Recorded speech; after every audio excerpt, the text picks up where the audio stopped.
오늘은 새로운 꿈이라는 주제로 이화경 소설가와 함께합니다. 저희 어머니는 딸들이 학교 선생님이 되기를 바라셨습니다. 어머니의 소원 덕분에 4명의 딸 가운데 2명이 초등학교 선생님이 되었습니다. 저는 어머니가 꿈에도 생각하지 않으셨던 글쟁이가 되었습니다. 어릴 적엔 어머니가 딸들에게 교사가 되기를 그토록 원하시는 이유를 잘 몰랐습니다.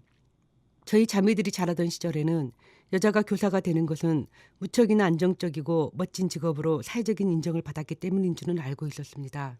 하지만 다른 꿈을 꿀 수 있도록 꿈의 문을 활짝 열어줬으면 좋았겠다는 아쉬움은 남아 있었습니다. 어머니가 딸들이 교사가 되기를 바라셨던 저 깊은 마음을 헤아린 건 아주 오랜 세월이 지나서였습니다. 할머니가 된 어머니는 자신이 10대 후반에 어느 국민학교 급사로 취직해서 가족의 가장 노릇을 해야 했던 이야기를 들려주셨습니다. 어린 마음에 집안의 보탬이 되는 급사라도 되어서 참 행복하다고 여겼던 시간도 20살이 넘으면서 끝났다고 했습니다. 사범학교를 나온 어머니 또래의 젊은 여자 선생님들을 학교에서 마주치게 되면서 말이지요. 무엇보다 더 아팠던 것은 연정을 품었던 한 남자 선생님을 자신의 처지에선 언감생심, 배우자감으로 꿈꿀 수 없다는 생각이 들면서 학교를 떠났다는 점이었습니다. 누구에게나 말할 수 없는 아픈 속내는 다 있기 마련이지만 나중에 알게 된 제 어머니의 속내는 제 마음을 참 아프게 했습니다.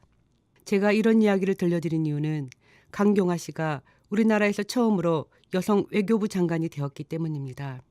며칠 전에 제가 아는 지인이 어느 시골 초등학교 6학년 아이들을 대상으로 강연을 하다가 눈물이 날 뻔했다는 얘기를 했습니다.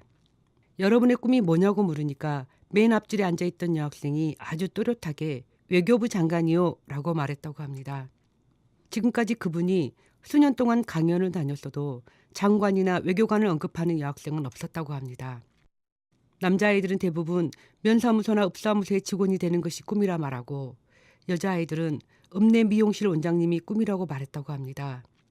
주어지는 정보의 양이나 처한 연실의 사이즈가 다르다 보니 아이들의 꿈이 너무나도 제한적이었는데 강경화 외교부 장관이 꿈의 넓이를 넓혀주었다는 것입니다.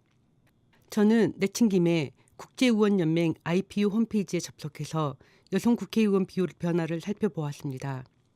국회의원 여성 비율은 정치경제 분야의 중요한 정책 결정의 행사에서 여성 참여 정도와 여성 권한을 알아볼 수 있는 지표입니다. 스웨덴은 43.6%로 1위, 노르웨이는 39.6%로 2위였습니다. 프랑스에서는 각종 선거에서 남녀 후보가 동수가 되도록 남녀 동수법을 시행하고 있었습니다. 참고로 아프리카의 르완다는 모든 조직의 의사결정 구조에 최소 30% 이상을 여성으로 구성한다는 할당제 규정을 시행하고 있었습니다. 2016년 6월 기준 우리나라 여성 국회의원은 전체 국회의원 300명 중 51명으로 비율은 17.0%이고 전 세계에서 106위를 차지하고 있었습니다. 이화경 작가는 소설, 인문 에세이, 번역 등 다양한 분야의 글쓰기를 통해 사회와 소통하고 있습니다.